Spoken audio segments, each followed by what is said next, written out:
자, 광장에 모였었던 많은 시민들이 있었습니다. 또 거기에 대표적인 스피커로 활동을 했던 전한길 씨, 오늘도 여의도 집회에 등장했습니다. 목소리 잠시 보고 오시죠.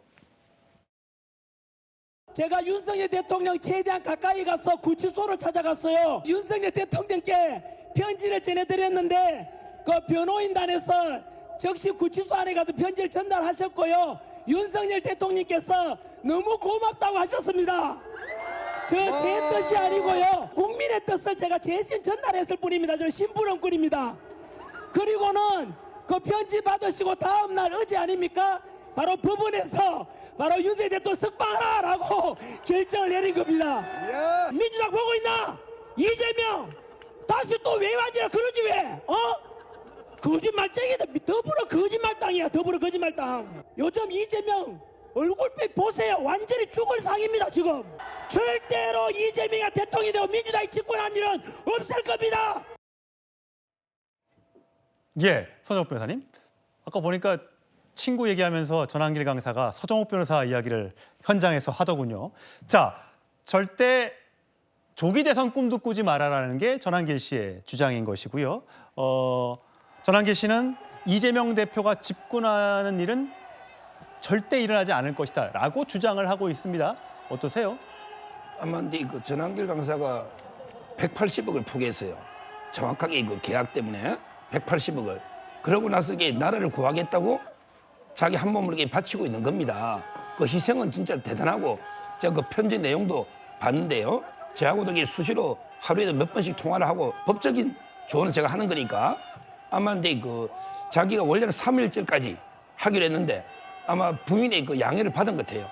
대통령 탄핵 기각까지 계속 활동한다. 그 앞으로도 강의를 안 하고 시민 운동이나 예. 단체 계속 하겠다. 이렇게 이야기를 하고 있습니다. 예. 저는 이런 광장의 외침이 있죠. 결국 탄핵 재판은 두 가지거든요. 국민의 뜻이 중요한데 소극적인 국민의 뜻은 여론조사를 보면 알아요.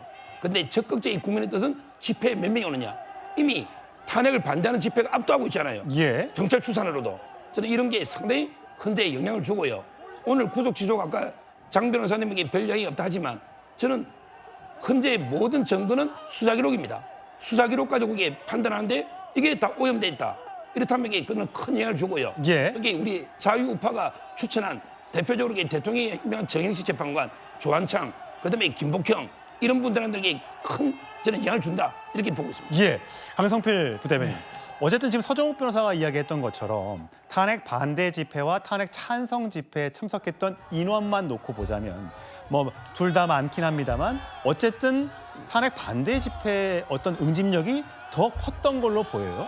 그렇다면 사실 탄핵이 이루어지기 전에 탄핵 소추가 국회에서 이루어지기 전에는 탄핵 찬성 집회에 참여하는 수가 더 많았던 걸로 보이는데 그 이후에는 그 열정이라고 해야 될까? 아니면 그 열망이 확실히 반대보다는 줄어들었다. 아니면 이미 탄핵이 됐기 때문에 윤석열 대통령의 복귀는 없을 것이다. 이렇게 짐작을 해서 그런 겁니까? 맞습니다. 그러니까 이제 윤석열 대통령이 체포가 되고 또 탄핵 심판이 시작이 되고 또 이 11번의 변론기를 보면서 국민들 그리고 중도층은 아 이제 끝났구나. 내란이 수습되어 가고 있구나라고 생각을 했기 때문에 굳이 또 우리가 집회에 야외에 나가가지고 어떤 대한민국이 분열되는 것을 더 부추기는 것이 아닌가라는 것이 저는 야당의 지지자들의 속마음이었고 또 반대로 이 보수의 지지자들은 그야말로 절박한 겁니다. 그렇기 때문에 저는 다 장외로 최대한 많은 분들이 나왔다고 생각을 합니다.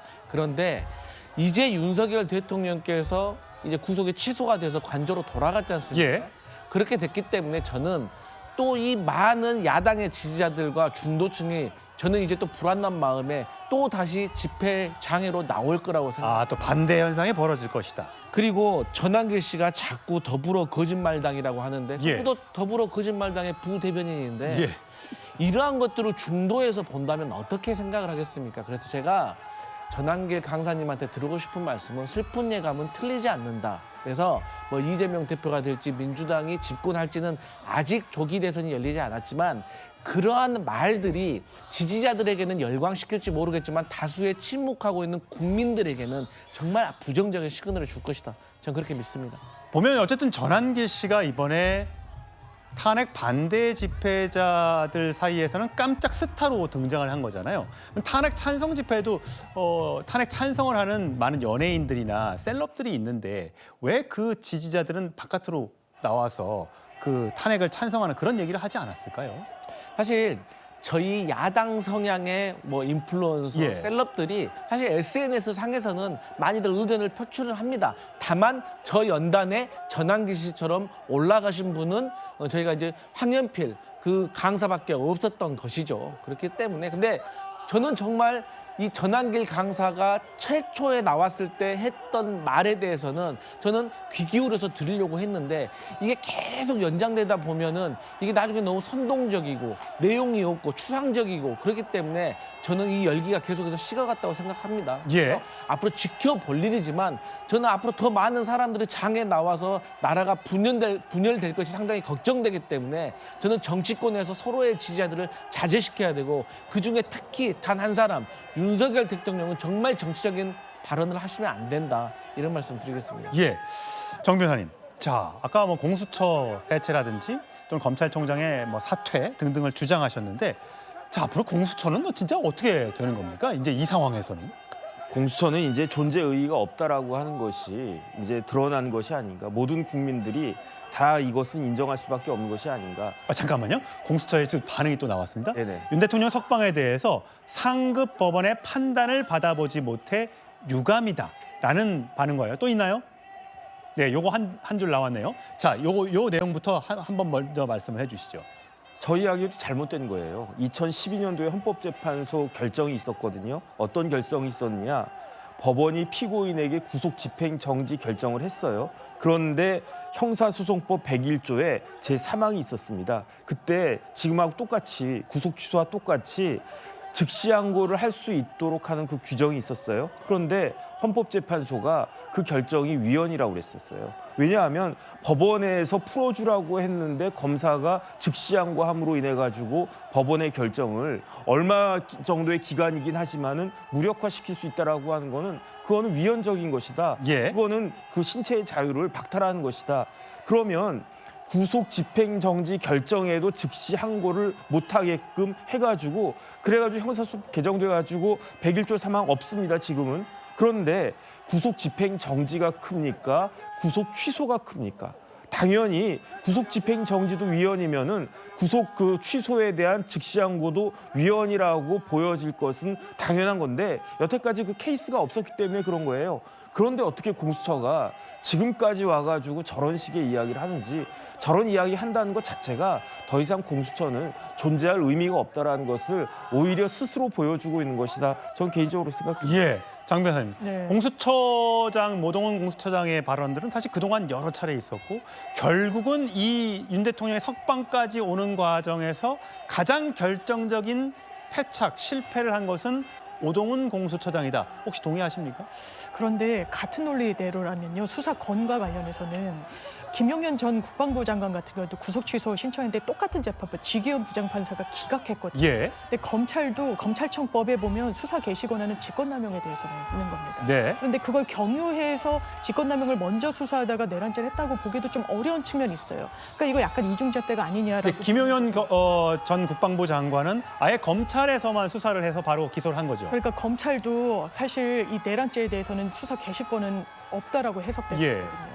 그래서 이런 부분이 의문으로 남아있는 부분이 있고 또 공수처 뭐 잘못 있고 검찰도 잘못 있는데 그렇다면 공수처가 사건을 이첩했을 때 검찰이 바로 구속 기소했으면 이 사단이 나지가 않았던 겁니다. 거기에 예. 검찰의 책임이 없다라고 볼 수 없다는 거. 그리고 기본적으로 형사소송법에 이런 구속 취소와 관련해서는 즉시 항고할 수 있는 현행법 규정이 있어요. 기본적으로 과거의 위헌 사례가 이 부분과 동일한 것도 아니고 현행법은 합헌적 법률 해석이라고 해서 기본적으로 합헌으로 추정됩니다. 예. 그렇기 때문에 상급법원의 판단을 받아보지 못한 건 상당히 아쉽습니다. 예, 이번에 사실 날이냐 식대냐 이걸 가지고 논란이 많았기 때문에 가급적이면 상급심의 좀 결정을 좀 지켜봤으면 어떻겠느냐라는 장 변호사의 이야기가 있었습니다. 자, 오늘 연단에 탄핵 반대 집회 연단에 올랐던 장동혁 국민의힘 의원은 이런 말을 했습니다. 들어보시죠. 공수처가 만든 수사 기록이 쓰레기로 변한 이상 그것을 가져간 헌재의 기록도 쓰레기로 바뀐 것입니다. 여러분, 결국 탄핵 심판은 위법하게 구속된 대통령에 대해서 쓰레기 더미에 쌓아 올린 모래성이었던 것입니다. 여러분. 자, 쓰레기라는 발언까지, 과격한 발언까지 나왔습니다. 자, 헌재 결정도 이제 여기에 따라서는 그런 재판 공수처가 수사했던 기록들은 하나도 못 쓰니까 이것도 헌재 재판도 말이 안 된다라고 주장을 합니다. 지금 이제 이거 우리 정거법에 그 헌법상 대원칙이 두 개가 있어요. 예. 하나가 이제 이거 위법 수집 증거 배제 법칙. 그다음에 또 하나가 전문 증거 배제 법칙이 있는데 이 수사 기록이라는 게 전문 증거예요. 뭐냐면 이게 그냥 검사나 공수처 앞에서 진술한 거잖아요. 그걸 이게 간접적으로 오잖아요. 다 이게 전문 증거예요. 예. 따라서는 두 가지 원칙 다 적용해서 이게 증거 능력이 없다. 그러면 헌재는요 16명밖에 증인 신문한 게 없어요. 그럼 그 근데- 헌재 재판정에서 증인 신문했던 그 사람들의 기록만을 가지고 판단을 해야 된다. 그게 맞죠. 왜냐하면 이게 나머지는 또 2020년에 형소법까지 개정돼가지고 검사가 한 것도 이게 쓸 수가 없거든요. 예. 따라서는 모든 게 증거가 없고 정의는 90분인데 초식이 남고 뭘 이게 물었겠어요. 따라서 헌재도 이게 난감하다. 지금 이런 게 이야기가 있고 저게 우리 대원칙의 헌법의 증거법칙에 맞는 거고 저는 특히 더 웃기는 게 한덕수 총리 탄핵 사건에 예. 수사 기록을 달라 했거든요. 예. 근데 수사 중이라 못 준대요. 그다음에 이창수 검사장 사건에도 수사 기록 달랬더니 못 준대. 근데 왜 윤 대통령 것만 주죠? 이게 말이 됩니까? 예. 저는 검찰이 왜 윤석열 대통령은 탄핵될 것 같으니까 수사 기록을 미리 다 주고 그다음에 한덕수 대행 복귀할 것 같으니까 안 주고 또 이게 이창수 검사는 같은 검사니까 안 주고 이렇게 하면 됩니까? 저는 이거부터 검찰 책임 물어야 된다. 예. 장 변호사님. 글쎄요, 헌법재판소법 32조에 따르면요, 수사 중이거나 재판 중인 사건 서류에 대해서는 헌법재판소가 송부 촉탁을 금지하도록 되어 있습니다. 그런데 그 이유는 뭐냐면은 헌법재판소가 헌법 심판을 중립적으로 하고 예단을 갖지 않도록 하기 위해서 한 거였거든요. 그럼에도 불구하고 헌법재판소가 헌법재판소 법을 위반해가지고 그 수사 중인 사건의 서류를 송부해달라고 요청을 했고 검찰청도 헌법재판소법을 위반해가지고 그 서류를 갖다 보내줬단 말이에요. 이건 뭐냐면은 전형적인 이게 위법 수집 증거입니다. 그러니까 이 증거는요, 증거 능력이 있다라고 볼 수가 없어요. 그러니까 만약에 이런 부분 가지고 그 심판을 갖다가 한다, 이거는 제가 봤을 때 그 자체로 무효이다. 제 이야기가 아니고요, 허영 교수님 이야기. 예.